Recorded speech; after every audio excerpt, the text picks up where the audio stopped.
Hello everyone, how are you all of you? So I hope you are all doing good. So today we will start our chapter number 15 in EVS and our chapter name is courtesy and manners. तो आज हम discuss करेंगे courtesy and manners के बारे में. चलिए start करते हैं अपना lesson. Courtesy and manners are essential for building respectful and harmonious relationship in society. कॉर्टसी और मैनर्स जो होते हैं बहुत ही महत्वपूर्ण होते हैं. क्या एक सोसाइटी में हारमोनियस और रेस्पेक्टफुल रिलेशनशिप बनाने के लिए दो चीज़ें बहुत ही इंपॉर्टेंट हैं. They involve showing kindness. इसके अंदर क्या क्या चीज़ें शामिल हैं? हम काइंडनेस शो करते हैं, कंसिडरेशन शो करते हैं और साथ में एक दूसरे के लिए रेस्पेक्ट भी हम करते हैं. Understanding and practicing good manners help create a positive and inclusive environment for everyone. देखिए, गुड मैनर्स को समझना और उसको प्रैक्टिस करना, इन सभी से क्या हेल्प मिलती है कि एक पॉजिटिव और साथ में एक इंक्लूसिव एनवायरनमेंट क्रिएट होता है हर एक के लिए. चलिए आगे समझते हैं basic manners. Basic manners involve simple act of politeness and consideration that show respect for others. Basic manner के अंदर क्या क्या चीज़ें शामिल हैं? छोटे छोटे जो हम काम होते हैं उसको हम पोलाइटनेस से करें और साथ में कंसिडरेशन भी होता है इसमें शामिल, जिससे कि हम दूसरे के लिए रेस्पेक्ट शो करते हैं. This include saying please. इसके अंदर क्या क्या चीज़ें शामिल हैं? प्लीज़ बोलना, थैंक यू बोलना या फिर एक्सक्यूज मी बोलना. Saying please when making a request show respect and make the other person feel value. Please बोलना, इससे क्या होता है कि रेस्पेक्ट शो होती है और हमें जो अदर पर्सन के लिए जो रेस्पेक्ट है वो भी दिखाई देती है और सामने वाला जो है उसको भी वैल्यू महसूस होता है. It is a cautious way to ask for something and can make interaction more pleasant. इससे क्या होता है, जो हमारा बोलने का तरीका है एक तो थोड़ा वो अच्छा हो जाता है और साथ में जो भी बातचीत होती है वो बहुत ही ज़्यादा प्लीजेंट या फिर सहज भाव से पूरी हो जाती है. Saying thank you expresses gratitude and appreciation. Thank you कहना क्या शो करता है? ग्रेटिट्यूड शो करता है और साथ में एप्रिशिएशन को भी शो करता है. It acknowledges the effort and kindness of other. इससे क्या होता है, जो हम एफर्ट्स कर रहे हैं सामने वाले के लिए, यानी कि हम सामने वाले के लिए एफर्ट्स कर रहे हैं और साथ में उसके लिए दया की भावना रख रहे हैं, ये शो होता है इससे. और इससे सामने वाले को क्या होता है, एप्रिशिएटेड और रेस्पेक्टेड फील होता है.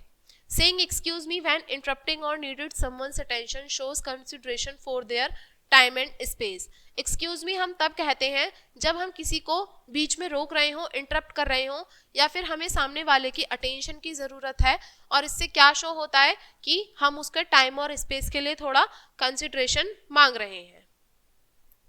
ये एक पोलाइट वे होता है दूसरे को एड्रेस करने के लिए, बिना कुछ बोले भी हम उसकी अटेंशन हम ग्रैब कर सकते हैं सिर्फ और सिर्फ ये एक्सक्यूज मी वर्ड बोलकर. अब है पोलाइटनेस इन एक्शन, यानी कि जो भी हम काम करते हैं उसमें पोलाइटनेस का भाव होना. Politeness involve more than just words. Politeness के अंदर क्या क्या चीज़ें शामिल है, यानी कि जो शब्द हम कह रहे हैं उससे ज़्यादा करना. It includes action and behaviour that show respect for others. इसके अंदर वो सारे एक्शन और बिहेवियर्स होते हैं जो कि सामने वाले के लिए जिसमें रेस्पेक्ट शो होती है. एग्जाम्पल के लिए पोलाइट एक्शंस में क्या क्या चीज़ें शामिल हैं? जो हम डोर खोल रहे हैं उसको होल्ड करके रखना, सामने वाले को सीट ऑफर करना और अपनी टर्न का वेट करना, ये क्या है? पोलाइटनेस इन एक्शन के सारे ये काम है. Holding door open for other is a simple act of kindness that shows consideration. यानी कि सामने वाले के लिए दरवाज़ा खोले रखना, ये क्या है? एक बहुत ही सिंपल एक्ट है काइंडनेस का. दया का जो भाव है उसको दिखाया जाता है इसके जरिए. It make public spaces more accessible and comfortable for everyone. इससे क्या होता है, जो पब्लिक स्पेस होता है वो बहुत ज़्यादा एक्सेसिबल हो जाता है और कंफर्टेबल हो जाता है हर एक के लिए. Offering seat to elderly. अपनी सीट बड़े को या फिर प्रेग्नेंट को या फिर डिसेबल्ड जो भी इंडिविजुअल्स हैं उनको ऑफर करना. इससे क्या शो होता है कि कॉर्शियस गेस्चर शो होता है जिससे कि हर किसी को अपनी आवश्यकता के लिए रेस्पेक्ट महसूस होती है. It help create a more inclusive and supportive environment. ये क्या हेल्प करता है? बहुत ही इंक्लूसिव और सपोर्टिव एनवायरनमेंट क्रिएट करने में हेल्प करता है. Waiting your turn in line and conversation show patience and respect for others. अपनी लाइन में अपनी बारी का इंतज़ार करना और बातचीत में अपनी बारी का इंतज़ार करना, इससे क्या शो होता है? पेशेंस यानी कि धैर्य शो होता है और साथ में हम सामने वाले की रेस्पेक्ट कर रहे हैं, ये चीज़ भी शो होती है. It ensure that everyone has a fair chance to participate and be heard. ये इंश्योर करता है कि हर किसी को अपनी बारी का मौका मिलेगा कहने के लिए, और जो भी जिस चीज में भी वो पार्टिसिपेटेड है उसको सुना गया है। अब नेक्स्ट समझते हैं हम रेस्पेक्टिंग अदर्स, दूसरे को रेस्पेक्ट करना। Respecting other involve acknowledge their feelings. एक दूसरे को रेस्पेक्ट करने में क्या क्या चीज़ें शामिल हैं, हम उसकी फीलिंग को, उसके राइट्स को और उसके डिफरेंसेस को हम क्या कर रहे हैं, एक्नॉलेज कर रहे हैं। ये बहुत ही असेंशियल एस्पेक्ट है गुड मैनर्स का, और इससे क्या होता है, एक पॉजिटिव रिलेशनशिप क्रिएट होती है। Listening to other and valuing their opinion show respect for their perspective. सामने वाले को सुनना और उसके ओपिनियंस की वैल्यू करना, इससे क्या शो होता है, रेस्पेक्ट शो होती है हर किसी के लिए। It fosters open communication and mutual understanding. अगर हम ऐसा करते हैं तो इससे म्यूचुअल अंडरस्टैंडिंग और साथ में ओपन कम्युनिकेशन भी इनहेंस होती है। Respecting personal space and boundary is important for making other feel comfortable and safe. देखिए, हर किसी का अपना पर्सनल स्पेस होता है और बाउंड्रीज होती हैं। अगर हम उसकी रेस्पेक्ट कर रहे हैं तो ये बहुत ही इंपॉर्टेंट है कि सामने वाला इससे क्या होगा, कंफर्टेबल और सेफ महसूस करेगा। It involve being mindful of physical distance. इसके अंदर क्या क्या चीज़ें शामिल हैं, एक तो हमें अपना थोड़ा फिजिकल डिस्टेंस मेंटेन करके रखना है, और थोड़ा इंट्रूसिव बिहेवियर्स होते हैं उससे को थोड़ा अवॉइड करना है। Treating everyone with kindness and fairness. हर किसी को दया के भाव के साथ में और फेयरनेस के साथ में ट्रीट करना चाहिए हमें, जिससे क्या है कि उनके जो बैकग्राउंड है, स्टेटस है, उसको भी थोड़ा क्या मिलेगा, उसको भी हम रेस्पेक्ट करेंगे। That promote equality and inclusivity. और इससे क्या प्रमोट होगा, इक्वालिटी यानी कि समानता की, और इंक्लूसिव यानी कि समावेशन की जो भावना है वो भी जागृत होगी। It help create A supportive and respectful community. और ये बहुत ही सपोर्टिव और रेस्पेक्टफुल कम्युनिटी को क्रिएट करने में हेल्पफुल है। गुड बिहेवियर एग्जाम्पल्स, यानी कि अच्छे व्यवहार के कुछ उदाहरण है यहाँ पे। Good behaviour includes action that show kindness. Good behaviour के अंदर वो सारे एक्शंस होते हैं जिसमें हम काइंडनेस यानी कि दया का भाव दिखाते हैं, कंसिडरेशन शो करते हैं और रेस्पेक्ट शो करते हैं दूसरों के लिए। This behaviour contribute to a positive and harmonious environment. और ये जो बिहेवियर्स होते हैं बहुत ही हमारा पॉजिटिव और कैसा हार्मोनियस इन्वायरमेंट होता है उसको कंट्रीब्यूट किया जाता है। Being punctual and keeping environment shows respect for others time. Punctual होना और साथ में जो भी हमारी कमिटमेंट है उसको बनाए रखना, इससे क्या शो होता है कि हम सामने वाले की रेस्पेक्ट कर रहे हैं और सामने वाले के समय की भी हम सम्मान कर रहे हैं। It demonstrate reliability and responsibility. इससे क्या शो होता है, रिलायबिलिटी और रिस्पॉन्सिबिलिटी शो होती है। Using polite language and avoiding negative और hurtful word help maintain a positive atmosphere. यानी कि थोड़ा सहज भाषा का प्रयोग करना और जो भी हमारे नेगेटिव और थोड़े ऑफुल वर्ड्स हैं उनको हटा देना, इससे क्या होता है, एक पॉजिटिव इन्वायरमेंट क्रिएट होता है। It shows consideration for other feeling and promote respectful communication.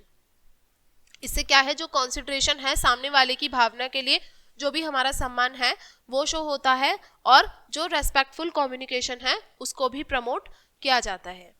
Helping other when needed. अगर कोई आवश्यकता में है उस समय उसकी हेल्प करना, जैसे कि किसी को सपोर्ट प्रोवाइड कराना, असिस्टेंस देना, या फिर उसको काइंडनेस और एम्पैथी के बारे में मतलब थोड़ा इस तरीके से बात करना। इससे क्या होता है, जो रिलेशनशिप्स हैं हमारे वो मजबूत होते हैं और एक सेंस ऑफ कम्युनिटी भी बिल्ड होती है। नेक्स्ट है kindness and empathy. Kindness and empathy are essential for building strong positive relationships. Kindness और एम्पैथी जो है बहुत ही आवश्यक है, बहुत ही मजबूत और फिर एक पॉजिटिव रिलेशनशिप बनाए रखने के लिए। इसके अंदर क्या क्या चीज़ें शामिल हैं, एक दूसरे की फीलिंग का और एक दूसरे की भावनाओं का या फिर उनके ज़रूरतों का सम्मान करना या उनकी केयर करनी। Kindness involve good doing deed and show compassion. Kindness के अंदर क्या क्या चीज़ शामिल है कि हम अच्छे काम कर रहे हैं और कंपैशन शो कर रहे हैं। Act of kindness such as helping a neighbour और sharing with a friend such a positive impact on others life. जो भी हमारा दयालुता का जो भाव है, जैसे कि पड़ोसी की सहायता करना या फिर अपने फ्रेंड के साथ में कुछ चीज़ शेयर करना, इससे क्या होता है, एक पॉजिटिव इम्पैक्ट क्रिएट होता है दूसरे के जीवन के ऊपर।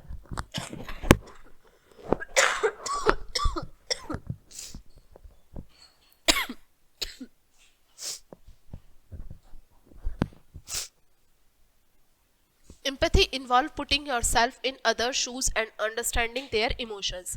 एम्पैथी का मतलब होता है कि यानी कि अपने आप को सामने वाले के स्थान पर रख के देखना और उसकी भावनाओं को इसी तरीके से समझना कि अगर हम सामने वाले के स्थान पर होते तो कैसा महसूस होता, और उनके इमोशंस को समझना। It help build deep connections and foster mutual respect and support. इससे क्या होता है, डीप कनेक्शन बिल्ड होने में हेल्प मिलती है और जो म्यूचुअल रिस्पेक्ट होती है और सपोर्ट होती है वो भी क्या होता है, फोस्टर होती है। Practicing kindness and empathy regularly help create a more compassionate and supportive community. अगर हम लगातार दया का भाव रखेंगे और रेगुलरली हम एम्पैथी का भी भाव रखेंगे तो इससे क्या होगा, एक बहुत ही कंपैशनेट और सपोर्टिव सोसाइटी बिल्ड होगी, जिससे कि हर कोई जो है सामने वाले के लिए सेम ही करेगा and promoting A cycle of positive behaviour.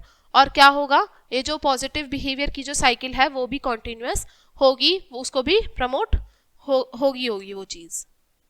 Next है social etiquette. Social etiquette involves understanding and following the norm and custom of polite behavior in various social situation. Social etiquette में वो चीज़ें शामिल होती हैं, यानी कि समाज में रह के हमें किन किन चीज़ों का हमें फॉलो करना है, जिसमें कि हम म्यूचुअल अंडरस्टैंडिंग और साथ में हम किस चीज़ का भाव रख रहे हैं, काइंडनेस का भाव रख रहे हैं सामने वाले को लेके, और साथ में जो भी पोलाइट बिहेवियर है जैसे हमारा, और जो भी हमारे नॉर्म्स हैं, कस्टम्स हैं, सोशल सिचुएशन में हमें देखने होंगे, इन सब को ही सोशल एटिकेट कहा जाता है। इससे बहुत ही रेस्पेक्टफुल और बहुत ही प्लीजेंट एनवायरनमेंट क्रिएट हो जाता है हर एक के लिए। टेबल मैनर्स, जैसे कि बर्तनों का ठीक तरीके से प्रयोग करना और माउथ के साथ में बहुत ज़्यादा ना बोलना, इससे क्या होता है, कंसिडरेशन शो होता है लोगों को खाना खाने के दौरान में। They help make dining experience more enjoyable and respectful. इससे क्या होता है, जो हमारे डाइनिंग एक्सपीरियंसेस होते हैं बहुत ही ज़्यादा इंजॉयबल और साथ में रेस्पेक्टफुल हो जाते हैं। ग्रीटिंग अदर पोलाइटली, सामने वाले को अच्छे से ग्रीट करना, जैसे कि हेलो बोलना, गुड बाय बोलना, इससे रेस्पेक्ट और फ्रेंडलीनेस शो होती है। और इससे क्या होता है, बहुत ही इंप्रेशन हमारा पॉजिटिव अच्छा इंप्रेशन पड़ता है सामने वाले के ऊपर में, और ये अच्छे रिलेशनशिप को भी फोस्टर बढ़ावा देता है। Respecting cultural difference and custom is important for creating an inclusive environment. जो भी हमारे कल्चरल डिफरेंस हैं उनको रेस्पेक्ट करना और कस्टम्स को, विधि विधान को भी रेस्पेक्ट करना, ये बहुत ही इंपॉर्टेंट है एक समावेशी पर्यावरण के लिए। Include understanding and appreciating different traditions and practice promote mutual respect and harmony. यानी कि अलग अलग ट्रेडिशन को समझना और एप्रिशिएट करना और उसको प्रैक्टिस करना, इससे क्या होगा, म्यूचुअल रिस्पेक्ट और हार्मनी को प्रमोशन मिलेगा ही मिलेगा। तो ये था हमारा लेसन एंड आई होप आपको ये लेसन समझ में आ गया होगा। वीडियो को यहीं पे एंड करेंगे इसी लेसन के साथ में, एंड थैंक्स फॉर वॉचिंग।